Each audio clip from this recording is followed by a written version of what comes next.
Today we are doing 12-8, Congruent and Similar Solids. This is from the McGraw-Hill Geometry textbook. So how can we tell if solids are either congruent or similar? Well, congruent solids are going to have corresponding angles are congruent, corresponding edges are congruent, corresponding faces are congruent, volumes are equal, etc. Basically, everything has a 1-to-1 ratio. They are exactly the same shape and size. Now, if they have the same, if they look the same and have the same ratios with all the sides and edges and volumes, well, then you have a similar solid. And today we'll talk about, we'll determine whether they are similar, congruent, or neither. And we're going to talk about the scale factor between them. Okay, so we're going to start off with this pair of pyramids. We have the height and we have one of the bases of the bottom. If they have the same ratio, then yes, the image is similar or congruent.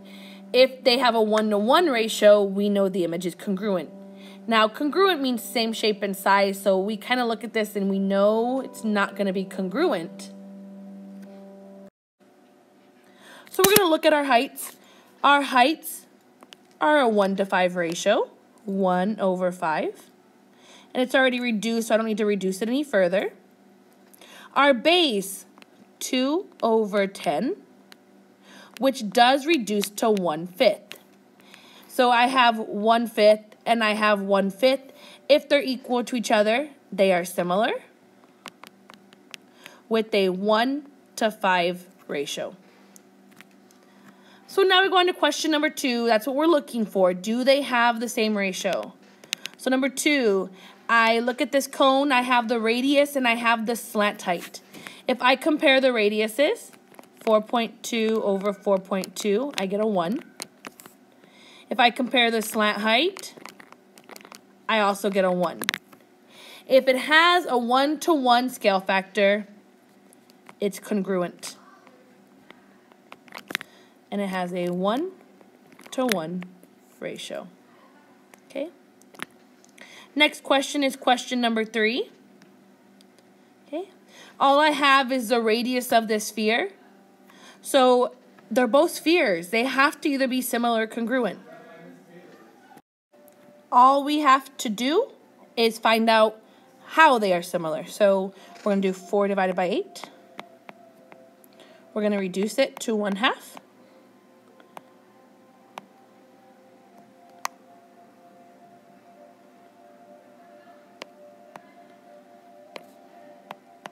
Okay, so yes, they are similar, and their ratios are 1-to-2. Okay.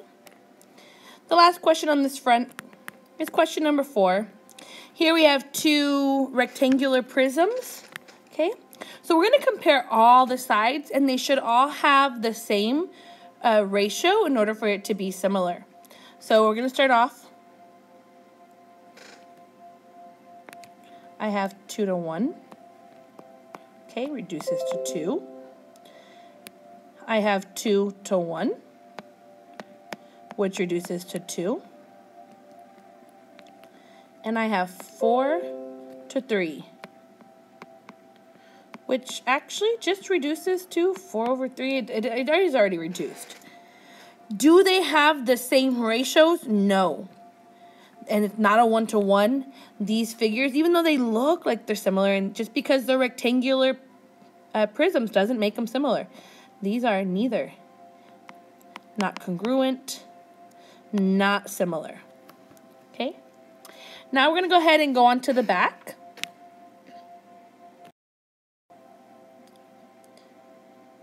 We're going to talk about surface area and volumes. If you're comparing the surface areas,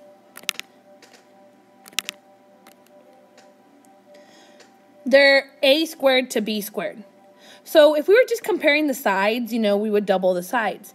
But if we're talking about the areas, we would square their ratios. If we're talking about the volumes, we would cube the ratios. So I'm actually going to look at this sample question, which I don't normally do. So what is the ratio of the volumes? Well, first I have to figure out what my scale factor is. So my scale factor would be 2-to-6, which is what we did on the front. Okay, so my scale factor is 1/3. How are their volumes related?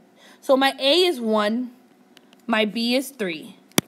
So if I'm comparing volumes, it's A cubed over B cubed. So A cubed divided by B cubed. Reduce as much as possible. Their volumes are 1 to 27.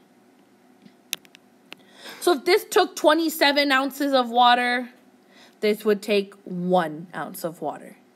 So even though the radius is just 1/3 of the size, it changes the volume drastically, okay? It becomes A cubed over B cubed, okay? So now we'll go have another one like that. We'll go to sample question, exercise number 1. 2 cubes have side lengths of 3 inches and 8 inches. What is the ratio of the surface area of the small cube to the large cube? Okay, so small cube to large cube surface area. So right now, we have small cube is 3. Large cube is 8. That is your A over B. But now the surface areas, when they're involved, we're looking at A squared to B squared. So 3 squared over 8 squared.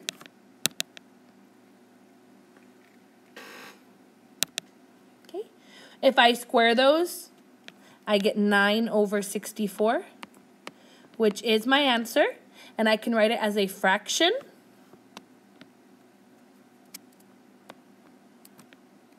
Or I can write it 9 to 64.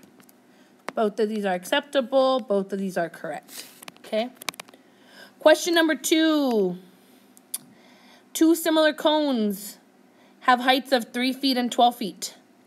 What is the ratio of volume of the small cone to the volume of the large cone? Okay.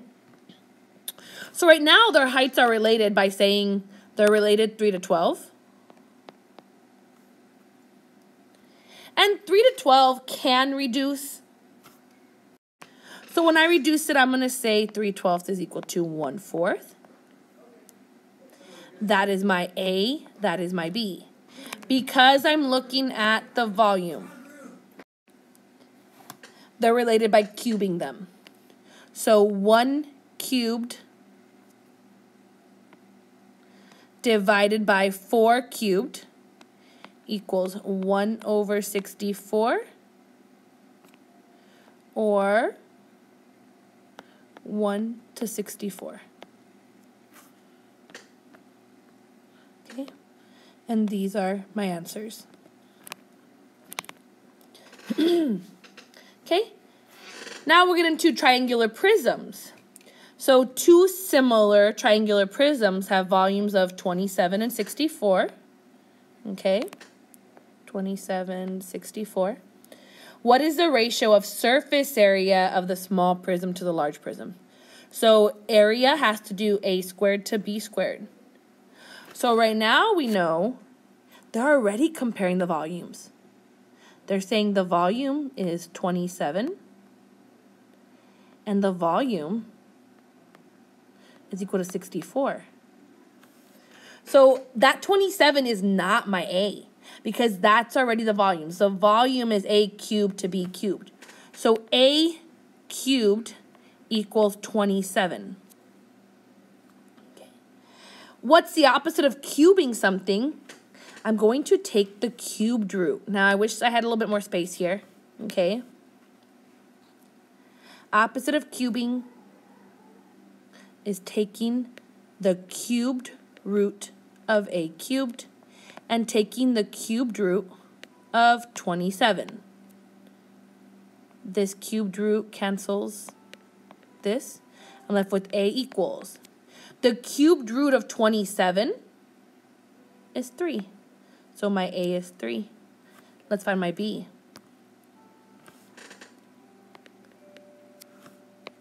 B cubed is equal to 64.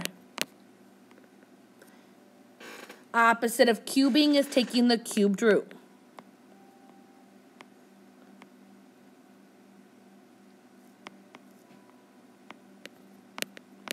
Okay, this cancels that. B equals, and the cubed root of 64 is equal to 4. So now I found my A to B. So this is one of our longer problems, okay? I wish I could say that we were done. We're almost done. We know that the ratio is now 3 to 4.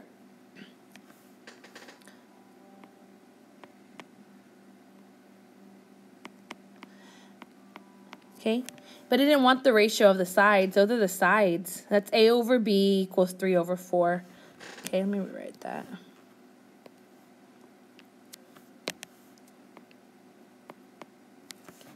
But it wanted the ratio of the surface area, so I'm going to square them. I'm going to square both of them. Okay, square, square, 9 over 16. That's the answer. Just 2 more questions and we're finished with this whole chapter, okay? Now, on number 4 and 5, we're going to work them out a little bit differently, okay? Let's go ahead and zoom out so we can read it. And yes, these are all word problems, which is why I'm having a hard time zooming in, zooming out, and all that stuff, okay? So, computers. A small rectangular laptop has a width of 10 inches and an area of 80 inches. A larger, similar laptop has a width of 15. What's the length of the larger laptop?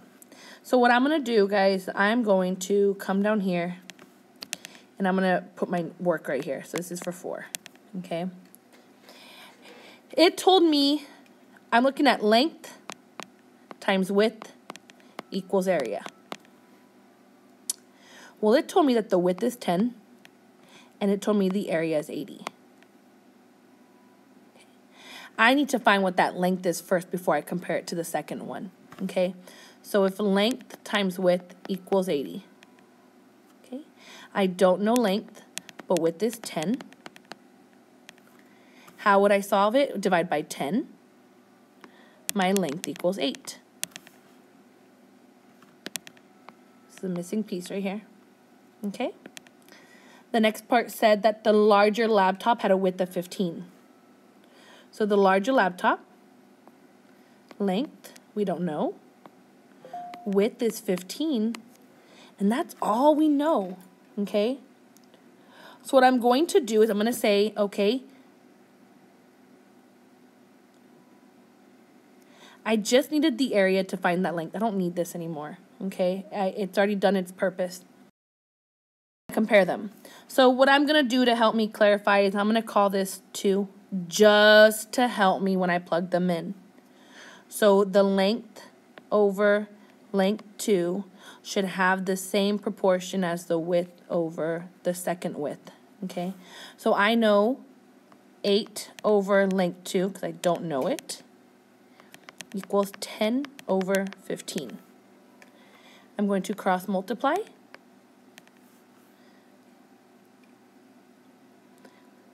I get 120 equals 10 length 2. Divide by 10 on both sides. My answer is 12. And the last question we're going to do is number 5. I'm going to go ahead and move this whole paper over. So I apologize that you won't be able to see the question. But we're going to talk about question number 5. It says that a building is using 2 similar sizes of pipes. The smaller one has a radius of 1 inch and a length of 8 inches. The larger has a radius of 2.5. What's the volume of the larger pipe? So a lot of information here, a lot of things we got to think about. So I'm going to scroll over, and we're going to write down some things here. This is for number 5. So we have the radius.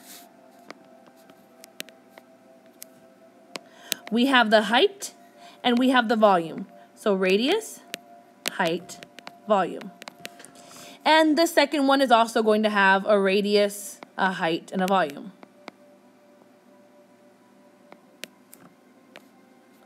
And we'll call this 2 just to help us differentiate that it's the second one, it's the larger one. Okay. The first one has a radius of 1 and a height of 8. The second one has a radius of 2.5. what am I looking for? I'm actually looking for the volume of the larger one. So my actual answer is that piece right there. So if I find the height of the second one, I can find the volume of the larger cylinder, okay? So for the first one, my radius compared to my second radius is equal to my height compared to my second height. So 1 over 2.5 is equal to 8 over the height that I don't know. Okay, I'm going to cross multiply. The height of the second one is equal to 20. Okay. So I'm going to take that 20, I'm going to go put it in right here. Now very easily, by doing proportions, cross multiplying and dividing, I can find the volume of the larger cylinder. Okay?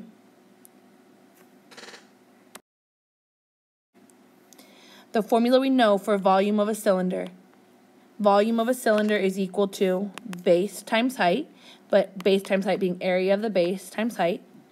What's a cylinder? The base is a circle.